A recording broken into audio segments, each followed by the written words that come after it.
You guys know what time it is. Get strapped in and ready for some good times.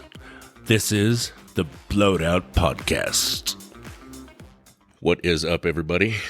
It's me, your favorite fatty with a natty, coming to you from the blistering hot makeshift Blowed Out Podcast studios. Figured it was time to talk about some stuff, and after the last episode living up to the description of ramblings, this may not be the droid you're looking for, but we're probably going to get into some stuff that I generally don't like getting into, but I think some stuff needs to be said.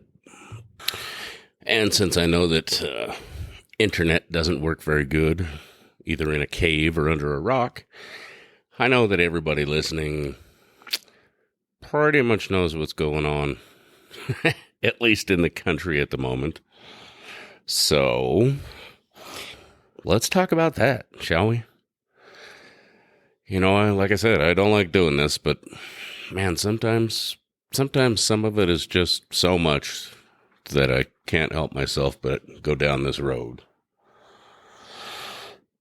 And I think some of it is good, some of it is bad, and some of it is certainly going to have to remain to be seen. I think that Sleepy Joe dropping out of the race, probably would be willing to bet a lot of money that it wasn't his idea, which I don't think any of us would. But I think it's a good thing. He's clearly so cognitively disabled anymore that he's not capable of even keeping up the level of shit show that he has been over the last several years. I just don't see that being possible. How good, bad, or otherwise, he's been doing it for, 50 years? I imagine that during those 50 years, and again, I'm certainly no political analyst or specialist or expert by any means, so I assume that over those 50 years, there had to be some good accomplished in there. Again, I assume, without doing a deep dive to see if everything was as tragic as the last several years. The problem that I see is who he has endorsed to take his place is clearly a terrible choice. Now, I did watch his little speech from earlier this evening about passing the torch to a younger generation, a younger voice, a new generation, which, okay, there were parts of that speech that weren't rinse and repeat. Whoever wrote that for him, had a few solid talking points. It wasn't completely terrible. I think what it did do is reinforce the fact that he slurs or was slurring more than I typically do, which is saying a lot. I don't know. I don't want to sit here and talk bad because it's just not where I choose to make my stance. He made a lot of claims that were obviously horseshit about the economy and jobs and racial, divisions and things being at an all-time low and gun violence at an all-time low and the best economy ever and how he's going to continue doing for the next 6 months what he's been doing by strengthening our economy and lowering inflation. And I'm going to go ahead and say that I don't know who he thinks he's talking to, but apparently he hasn't bought groceries lately or had to pay rent, which we all know are things to be true. So, if had I known previously that he wanted me to pull my pants down so the smoke went up my ass easier, I would have done that. But at the end of the day, it was still trying to blow smoke up our collective asses. And it just doesn't fly. On as far as Kamala goes, Kamala, sorry, I never know if I'm saying it right. She has been even, at least from what I've seen, and I don't follow it like a hawk, but I'm not oblivious. From what I've seen, she's been even more absent and useless than Mike Pence. So there's that. I believe she has the lowest all-time rating of any vice president, I believe, in history. Again, you can fact check that. I quite possibly could be wrong. She has the same lack of business being in that position as he currently does. One fat man's opinion. But no. Or if you're a Family Guy lover like you should be, all you would hear is, no. Because, yeah, I'm sure, just like Hillary, there are going to be plenty of people who are going to jump on that bandwagon simply because she's a woman, simply because she's black, which I have no problem with. I guess I should possibly back that up. I don't have a problem with a woman president. I don't have a problem with a black president. I don't have a problem with any race or color. I don't have a problem. I know a lot of people, not you guys, I assume, but I know a lot of people think that I am racist or that I make racist comments. It's just jokes. We've been over this a billion times. You guys know that I'm literally just making jokes, and it doesn't matter what color, what race, anything. I will take an opportunity if I, in my feeble mind, think that it's funny. I've said some pretty dumb shit thinking it was going to be funny, and it either wasn't or it only was to me. So I don't care about that part. What I am terrified of is that a woman president, and I really hate to say this, guys, I really do, because it makes me sound like a bad person, or that I don't believe in equality, or, 100 other things that may possibly be thrown in my face at like a Ben Shapiro rally. That is not what it is. I am scared that a woman president would have some pretty significant global repercussions simply because of the way that certain parts of the world view women. That is not me. That is not how I view women. But let's not be dumb or act like we don't know that there are certain corners of the world who would technically, or not even technically, they would try to eat our lunch simply because there was a woman running the country. Again, I don't agree with that. I just think that is a likely scenario. The fact that she's black has nothing to do with it. The Middle East would absolutely not, in my opinion, entertain any dealings with us simply because it was a female. Again, Doesn't make it right, but it makes it what it is. So that terrifies me for that reason. Although, in the grand scheme of things, you really can't make much more of a mockery than they already are about us. So, maybe I'm wrong.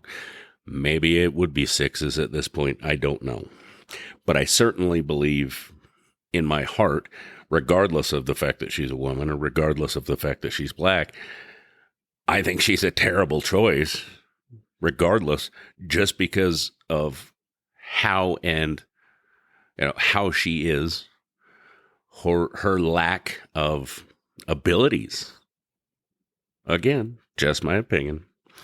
I could be wrong, and God willing, well, if she happens to be elected, God willing that I'm wrong, because I think that could definitely end up being a bad day. Now, I feel like I should clarify before anybody goes and starts sending me, envelopes full of ricin powder or, like a severed head in a box or something because of things that I've said. I also will go ahead and publicly announce that I don't necessarily think that the other dude is the right choice either. In fact, I'll stand by that. Like I said, please send all severed heads, care of Fatty with a Natty, to 737 Humphreys Avenue, Pocatello, Utah, 84979er. Just don't hate on me so much just yet. I know that a lot of us, I'm not saying that he may or may not have good things. Kamala may or may not have good things. I just don't think that either of them are the best choice.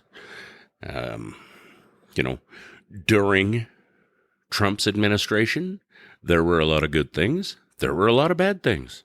He's a loose cannon. He's mouthy. He's basically an idiot. He's not dumb. I said he's an idiot. There's a difference. None of those people are stupid. They're just idiots. There's a big difference. You can be book smart and be dumb as hell. So I think that, again, I think a lot of good things would come out of Trump, but I also think a lot of bad things. And if we're going to get down to brass tacks, as far as cognitive abilities, yes, he's far more intact than Biden at this point, but he's also either the same age or slightly older or just slightly younger. Now I can't remember which, but he's basically the same age. So at some point, he's also going to enter into some sort of cognitive decline, regardless of how bad it may get. He's still 81 or 82 damn years old. This is something that I've always wondered, especially here in Utah with the church. The church. I have never been able to wrap my head around why they elect these dudes that are like 137 years old to be their leader. It makes no sense to me. Okay, wisdom, sure. And of course, obviously not apples and apples. With the church, it's a prophet, is allegedly. But the dude is still older than George Burns and was like classmates with Keith Richards, who we all know is 137. So it makes no sense to me why we would elect, or why anyone would elect these leaders other than, like I said, wisdom. Okay, they're really wise. Yeah, because they, Christ, they lived through the Roman Empire.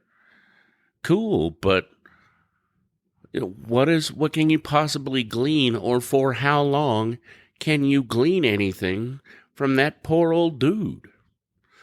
So, like I said, that will always baffle me, why we think that an 80-year-old dude or woman is a good idea to put in what I would dare say is probably one of the most stressful or pressure-filled positions on the planet. I just don't get it. I understand that a 30-year-old probably also could have the same implications, just the other direction. So, I'm thinking somewhere 50, 55. You've been around the block a few times, but you're not, you literally don't need help into Air Force One, but you also don't need one of your staffers or an intern to change your diaper. There should be a happy medium, and there should also be someone who is willing and capable of crossing party lines to achieve what's actually best for us and the country. I also firmly believe that the whole damn thing should be bipartisan. Meaning, if we elect a Republican president, then no matter what, you should have to have a Democrat vice president, or vice versa. You want to talk about checks and balances, then let's literally make it every other. If a Democrat makes it into office, then a Republican has to be the vice president. Makes perfect sense to me. That way, you've always got somebody right there next to you that's supposed to be your right hand, that's saying, no, wait a minute. Wait a damn minute. That's horse shit.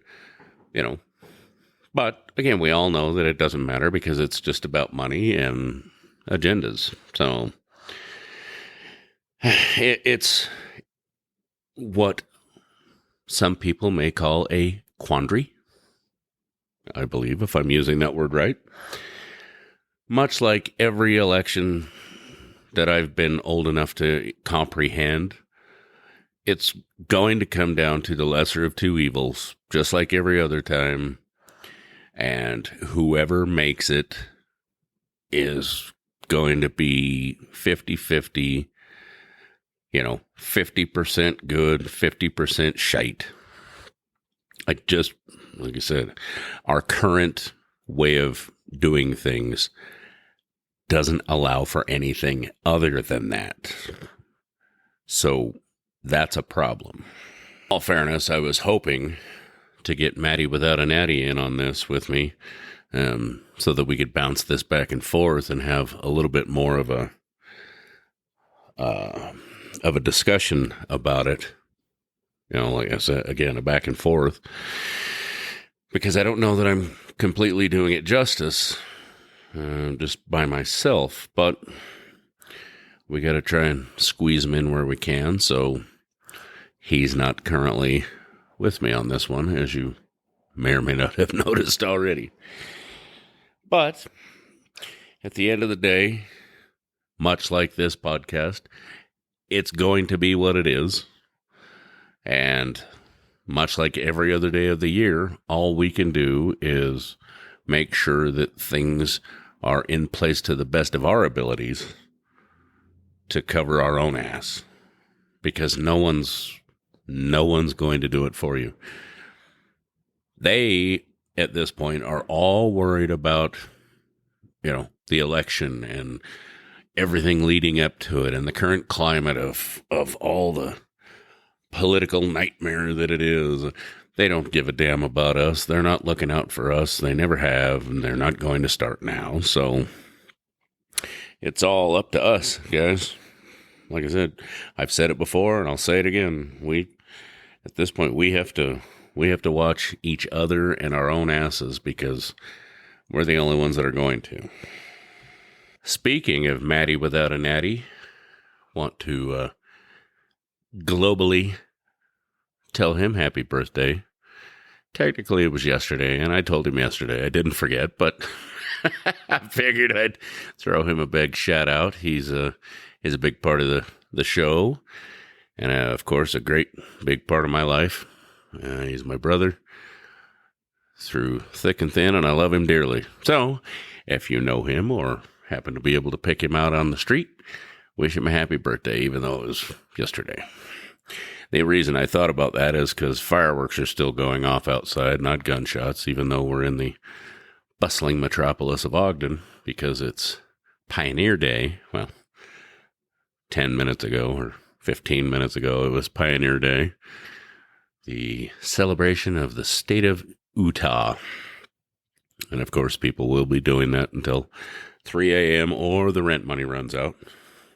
I don't get it. I just don't get it. These people are insane. And if you're one of them, cool. I'm jealous. But I'm also trying to figure out how the hell you spend that much money on big-ass crazy fireworks twice a month. At least here, twice a month. Or twice this month, sorry. I just don't get it.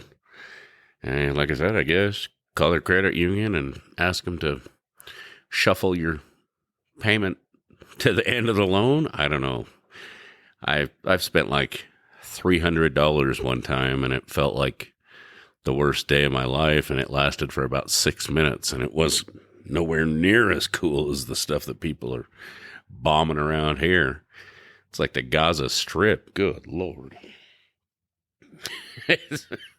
I understand why, at least around here, I don't know how it is where you guys are, but around here, I understand why a lot of vets do not like it, because, man, in some of these neighborhoods right around either the house or the shop, it's formidable.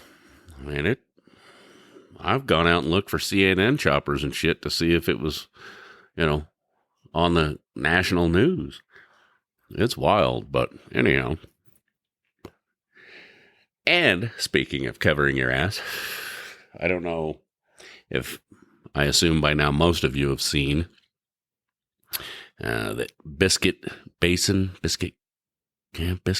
I believe, in Yellowstone, exploded yesterday. A small hydrothermal explosion. It looked like a couple pounds of C4. And everybody's losing their minds. And it's interesting to me because I've been literally going up there my entire life. I was practically, hell, that might as well have been my home away from home for a lot of years. Again, blows my mind that people don't understand. You're literally standing in a caldera, and it's only a matter of time before that big bastard goes off and wipes out, I don't know, everything west of the Mississippi to start. And then the rest of the country with the ash cloud, it's not going to be good. It's really big, and it's really overdue, and it's really only a matter of time. This is not to sway anyone from going there. I absolutely think that you should. It's very rare. It's only happened, a handful of times in the last couple 100 years. But it's a very active thermal,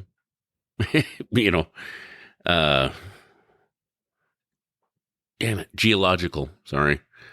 Had a brain fart, couldn't think of the word. It's a geologically thermally active area. And when you're standing there watching, man, I am just not doing good at the moment. Watching the geysers or looking at the colorful basins and the elk and, the wildlife and the bison, and you're doing all the things, the amazing, wonderful things there are to do in Yellowstone. You're standing on a giant pile of magma. So again, don't let that sway you from going, but just know that that's kind of the risk you're going to take. And again, it's only a matter of time. I'm glad everybody was safe. Nobody really got hurt. Sucks about the walkway. Turns out they'll fix it and everything will theoretically go back to normal for, I don't know, another couple 100 years, maybe. But much like the other thing we talked about earlier, it is what it is. So again, go see it. You will not regret it unless it happens to go off. But technically, a lot of us take that chance every day, right where I'm sitting. And most of us, well, all of us, at least in northern Utah, are sitting, is on a giant fault line that is, I don't know, like 150 years overdue to go off. And when it does, it will probably wipe out half of us. So, yeah, it's kind of the same logic as I could get up tomorrow and get hit by a bus. Doesn't mean that I can just stay home because there's a maybe. Which sucks because I am an overthinker. So the maybes definitely mess with me. But again, unless you're just going to turn into What About Bob and not ever leave your house, turns out you're not safe in your house either. So just let that lull you to sleep. That little tidbit of comforting information. The other thing I wanted to talk about, and granted, I know I'm bouncing around like I always do, but I heard last night, I believe, on Clyde Lewis's show, which I'm a huge fan of. Yes, I'm getting old. I occasionally like to listen to talk radio, which is essentially all we're doing right now. There is a book, and I apologize because I haven't had a chance to do any homework on it. I'll be honest, I probably am not going to because I'm lazy and, books take effort. But there was a book written in the 1800s about a wealthy man in New York named Baron Trump. The reason I'm bringing this up is I'm not a huge conspiracy theorist, but I absolutely believe in aliens and Sasquatch, and not like crazy, not crazy like tinfoil hat, but I'm certain there's some shit out there we certainly don't know about. So I believe that that's a thing. I believe in ghosts. I believe in all that stuff. Call me crazy if you want. That's fine. Won't be the first time. Won't be the last. This book that was written, I keep saying that, written in the 1800s about Baron Trump, a wealthy man that lived at 725 or 745 Fifth Avenue in New York, which just so happens to be the address of the Trump Tower. There's some pretty wild coincidences here. Like the big boss in the book was named Don. Okay. All right. So this just keeps getting stranger, right? Like I said, I should, and I probably will, do some homework on it because it's pretty wild. It's pretty wild, and there are ties to Mar-a-Lago. There's all kinds of stuff to support this theory that he's a time traveler. Now that's a stretch for me. But I can't disagree with the coincidences, or the similarities, the things that were in this book from the 1800s that couldn't possibly have been known. Now, my theory on that, to dispel the time travel theory, which I don't necessarily disagree that it's possible, but like I said, it's out there for me. What I do, or what I could see as being a viable possibility, is that someone, Trump's father or Trump, or I don't know, somewhere along the lines, they got a hold of this book and decided to follow it basically to a T. I don't know. Like I said, it's interesting. It's actually kind of wild, and I would like to get your guys' take on it. Because, man, doesn't that seem wild? Like, you just can't make this stuff up. And although I haven't read it or done any further homework, it's called Baron Trump's Marvelous Underground Journey by Ingersoll Lockwood. Written in, let's see, like 1892. I think that was the library stamp. I think it was written before that. But I have checked, and it talks about, like, this Baron Trump dude becoming some sort of world's most powerful elected leader, like some crazy stuff, guys. And like I said, I don't like to, I don't necessarily obviously think any of it's true. I think it's wildly coincidental. And according to Snopes, it's a real thing. So I definitely would like to check it out just because it's crazy. So again, Baron Trump's Marvelous Underground Journey by Ingersoll Lockwood. Like I said, I'm definitely interested in checking it out and hearing what you guys think.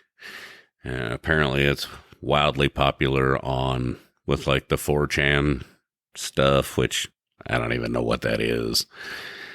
And it's definitely trending now, but like I said, let me know what you think, because I think that's crazy. But it's like, to me, it's like numerology. There's all kinds of wild stuff that I certainly can't explain. There's stuff that you're just like, what? How's that even possible? I can't wrap my feeble little mind around it, but it's out there. There's stuff like that out there every day. Just blow your mind. Wild, wild stuff and wild, wild times. There's 100 other roads that we could go down, but I feel like it's a disservice to do it by myself. I work well with feedback. So, we could talk about, oh Lord, Netanyahu, who, one fat man's opinion, is a genius. Love him or hate him, he's very well spoken, very educated. I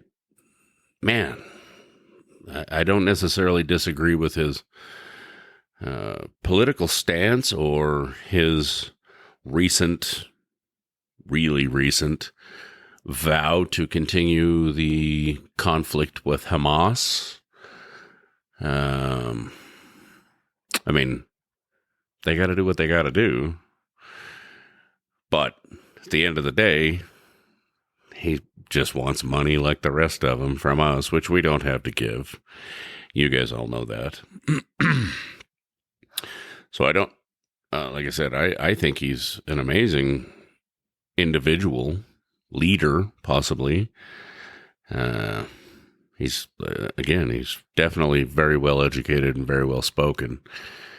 But so we could talk about that. We could talk about, oh Lord, so many things. Ukraine, which, people who still think standing with Palestine is a good idea. We could talk about all kinds of stuff, but again, I feel like it's a disservice if I don't have at least Matt to bounce it back off of. So we will save some of that for next time, simply because I think it makes for better listening. And obviously I love doing shows with him and Noel and whoever else, especially when we can actually get down to some brass tacks and talk about some topics. We are still needing to put together a show with some of our local badass hill climbers. So that's still in the works. My dear friend, Petey Krunich, who is him and his dad, Pete, are a couple of the most badass dudes you've ever seen on two wheels going up the side of a mountain. He recently raced in France, some crazy hill climb in France that he was invited to go be a part of, which, man, cool, super cool. Good for him. I did not see the results yet, but good on you, bro. I'm sure you did it justice, because if anyone has ever seen Pete or Petey ride at Widowmaker, look it up on YouTube. They make me feel like I'm just on a tricycle trying to go over like a speed bump, because boys can ride, and there's lots of them. Logan Zapala, Tyler, Peterson. Lord, I couldn't even begin to rattle off a bunch of the names right now, but some badass dudes that ride up hills that would make, your mom pass out. So check that out if you get a chance. Again, we're going to try and put something together with those guys, or some of those guys at least. And then we're just going to keep trying to bring you some good content, at least be entertaining. As usual, you guys know where to find us. blowedoutpodcast@gmail.com, or on Facebook or Instagram. If you'd like to advertise your business on the podcast, hit me up, drop me a line. Let's see if we can put something together. If you'd like to sponsor the show, if you want some stickers or a shirt, or, I don't know, an empty beer can, with like a Sharpie signature on it, shit, I'll send it to you. If you want to just come hang out and talk some smack, let me know. In the meantime, hope everybody stays safe. Keep an eye on each other. Keep an eye on your family. Be good to one another. And, as always, I love you guys. I appreciate you listening. Hope you enjoy it as much as I do giving it to you. So, we will see you, or at least talk to you next time, guys. Cheers.